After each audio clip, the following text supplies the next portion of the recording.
আসসালামু আলাইকুম viewers, Bangladesh versus San Marino ম্যাচটার সময়সূচি দেখে নিন। বাংলাদেশের অনেক দর্শক সেন্ট মেরিনোর সাথে বাংলাদেশের খেলা দেখে আশাআশি করতেছে। ওরা বলতেছে বাংলাদেশ কি ওদের সাথে খেললে কি কোনো উন্নতি করতে পারবে। তার মানে আপনারা সেন্ট মেরিনোর ইতিহাস জানেন। সেন্ট মেরিনো, পর্তুগাল, ফ্রান্স এবং ক্রোয়েশিয়া ওদের সাথে কিন্তু তারা ম্যাচ খেলে।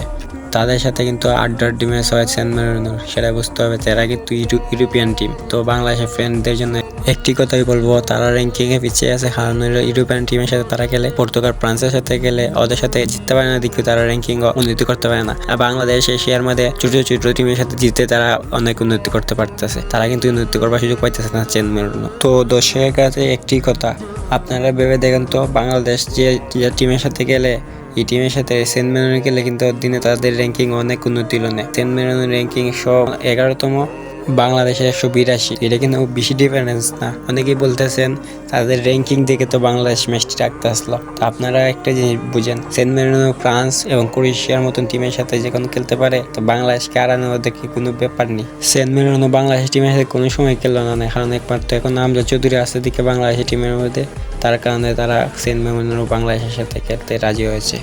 আর বাংলাদেশ টিমটা যদি ইউরোপে গিয়ে খেলে, ইউরোপে আবহাওয়াটা পাইবেও বাংলাদেশ টিম। ইউরোপে স্টাইলে খেলা দিকে তাই বাংলাদেশ আর কিছু ইতে পারবো খেলা, তার কারণে বাফুফে লেগেছে ইউরোপিয়ান টিমের সাথে খেলা। সেন্ট মেরিনো বস্টোনিয়ার সাথে খেলেছে। বস্টোনিয়া কিন্তু ওয়ার্ল্ড কাপে কোয়ালিফাই করে ফেলেছে। বুঝেন, যে টিম ওয়ার্ল্ড কাপে কোয়ালিফাই করার টিমের সাথে খেলতে পারে, এই টিম বাংলাদেশের সাথে খেলতেছে, বাংলাদেশের সৌভাগ্য এটা। আপনারা বলতেছেন বস্টোনিয়া 211তম র্যাঙ্কিং কিভাবে গেল? তো আপনারা দেখেন, ইউরোপিয়ান টিম কিন্তু অনেক শক্তিশালী থাকে। তো তাদের সাথে কিল্লা তারা জিততে পারলেন, তাদের র্যাঙ্কিং আগইতো। তারা কন্টেস্ট করে কিন্তু জিততে পারে না। যদি বাংলাদেশের মতন বস্টোনিয়া সুযোগ পাইতো, তাহলে তারা 100তম টিম হয়ে থাকলো না। বাংলাদেশ যে টিমের সাথে গেলে, যেমন নেপাল, ভুটান, এগুলো টিমের সাথে যদি বস্টোনিয়া খেলতে হতে পাই, কোন সময় তারা র্যাঙ্কিং 100-র মধ্যে আইলো না। কিন্তু তারা ইউরোপের মতন বড় বড় টিমের সাথে গেলে, তাই তাদের র্যাঙ্কিং অনেক আগাইতে পারে না, বুঝছেন। বাংলাদেশ ভার্সেস সেন্ট মেরিনো ম্যাচটি দেখুন, যেমন আগামী মাস 5 তারিখ বাংলাদেশ ভার্সেস সেন্ট মেরিনো ম্যাচটি হবে।